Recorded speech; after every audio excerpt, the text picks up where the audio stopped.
Guys സ്റ്റേക്കേഷനിലോ first but അങ്ങനെ നമ്മൾ പോയത് ഇടുക്കിയിൽ തൊപ്രാങ്കുടിയിലേക്ക് ആര്യൻ സ്കീത്ത് ഹൗസ്. ചെറിയൊരു ഓഫ് റോഡൊക്കെ ഉണ്ടായിരുന്നതുകൊണ്ട് നമ്മുടെ വണ്ടി പിന്നെ പകുതിക്ക് വെച്ച് നിന്നുകൊണ്ട് നമ്മളെല്ലാവരും കൊണ്ട് നടക്കാമെന്ന് ആലോചിച്ച് അങ്ങനെ ലഗേജൊക്കെ വണ്ടിയിൽ വെച്ചിട്ട് നമ്മൾ പതിയെ നടന്ന് കയറി വന്നപ്പോഴത്തേക്കും വണ്ടിയും അവനും എത്തി. അങ്ങനെ പിന്നെ അത് കയറി വന്നത് നല്ലൊരു ഗാർഡൻ ഇവിടെ സെറ്റ് ചെയ്തിട്ടുണ്ട് കേട്ടോ. നമ്മൾ ചെന്ന സമയത്ത് വെയിലും ഉണ്ടെന്നേ തണുപ്പുണ്ട്, ആ ഒരു ക്ലൈമറ്റ് ആയിരുന്നു. അങ്ങനെ എല്ലാവരും കൂടെ ചെക്ക് ഇൻ ചെയ്യാമെന്ന് ആലോചിച്ചു. നമ്മൾ 2 മണിക്ക് നമുക്ക് ചെക്ക് ഇൻ ടൈം പറയുന്നത്, പക്ഷേ നമ്മൾ 1 മണിയായപ്പോഴത്തേക്കും ഇവിടെ എത്തി. അങ്ങനെ ഫുഡൊക്കെ കഴിച്ച് നമ്മൾ സനീഷനാണെങ്കിൽ ചെക്ക് ഇൻ ചെയ്യാനായിട്ട് കയറി.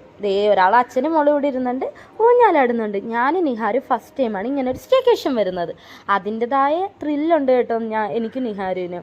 അങ്ങനെ നമ്മൾ പതിയെ നടന്ന് താഴത്തേക്ക് വന്നപ്പോഴത്തേക്കും ക്യാമ്പ് ഫയറൊക്കെ സെറ്റ് ചെയ്യാൻ പറ്റിയൊരു സ്ഥലം കണ്ട്. ഇവിടെ നിറച്ച് ജാതി, ഏലം എല്ലാം ഉണ്ട്, കാപ്പി അങ്ങനത്തെ മറ്റേ സംഭവങ്ങളൊക്കെയാണ് ഇവിടെ നട്ടിരിക്കുന്നത് കേട്ടോ. ഇവിടെ വന്നപ്പോഴാണ് സനീഷേനെ രേഷ്മ ചേച്ചിയും വ്ളോഗ് എടുത്തോണ്ടിരിക്കുന്നത്. അങ്ങനെ പിന്നെ സനീഷേനെയും കൂട്ടിക്കൊണ്ട് താഴത്തേക്ക് വന്നപ്പോഴത്തേക്കും കാപ്പിത്തോട്ടവും ഇതൊക്കെ എനിക്കിങ്ങനെ കാണിച്ചു തന്നിരിക്കുകയാണ്. എനിക്കാണെങ്കിൽ ഒറ്റയ്ക്ക് വരാൻ ഭയങ്കര പേടിയുള്ള ഒരാളാണ് കേട്ടോ. അങ്ങനെ ഇവരെല്ലാവരെയും കൂട്ടിക്കൊണ്ടാണ് ഞാൻ ഇങ്ങോട്ട് വന്നത്. അങ്ങനെ ഇവിടുന്ന് നോക്കുമ്പോൾ എൻ്റെ പൊന്നു സാറേ അടിപൊളി വ്യൂ ആണ് കേട്ടോ. അങ്ങനെ രേഷ്മ ചേച്ചി നിഹാരും കൂടെ ഇവിടെ ഇരുന്ന് കളിച്ചോണ്ടിരിക്കുകയാണ് കേട്ടോ. അങ്ങനെ പിന്നെ ആ ചേട്ടൻ പിന്നെ നമുക്ക് റൂമിലേക്ക് പോകാം, എന്നിട്ട് വൈകിട്ട് എല്ലാവരും കൂടെ ഫ്രഷ് ആയിട്ട് ഇറങ്ങിയാൽ മതിയല്ലോ എന്ന് പ്ലാൻ ചെയ്ത്. അതായത് ഏലമല്ലല്ലോ കാപ്പിത്തോട്ടത്തിൻ്റെ ഇടക്കൂടെ ഇരുന്ന് നമ്മുടെ റൂം. ഞാൻ എന്തൊക്കെയല്ലേ പറയുന്നത്.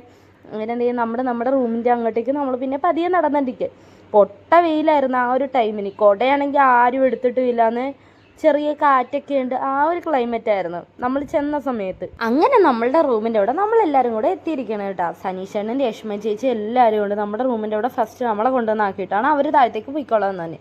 അങ്ങനെ ചേട്ടൻ വന്ന് നമുക്ക് റൂമൊക്കെ തുറന്ന് കാണിക്കുന്നുണ്ട്. ഇതിൻ്റെ ഫുള്ള് ചുറ്റിന് നോക്കി എന്നാൽ മലകൾ ഇങ്ങനെ കാണാൻ പറ്റും കേട്ടോ. അവരവരുടെ റൂമിലേക്ക് പതിയെ നടക്കണം.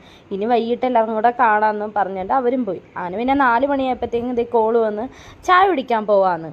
അങ്ങനെ അച്ഛനും മോളും ഉറക്കായതുകൊണ്ട് ഞാൻ പോയി ചായ കുടിച്ചിട്ട് വരാമെന്ന് പറഞ്ഞിട്ട് ഞാൻ ഇറങ്ങി. അങ്ങനെ രേഷ്മ ചേച്ചിയുടെ സനീഷൻ്റെ റൂമിൽ വന്ന് അവരെയും പിക്ക് ചെയ്തുകൊണ്ട് ചായ കുടിക്കാൻ കേട്ടോ. ഏലക്കായ്ക്ക് ഇട്ടാൽ നല്ല അടിപൊളി ചായ ആയിരുന്നു കേട്ടോ. വൈകുന്നേരം ആയപ്പോൾ അവനും എണീറ്റ് വന്ന്. അപ്പോൾ അത്രയേ ഉള്ളൂ guys. Okay, bye bye, Tata.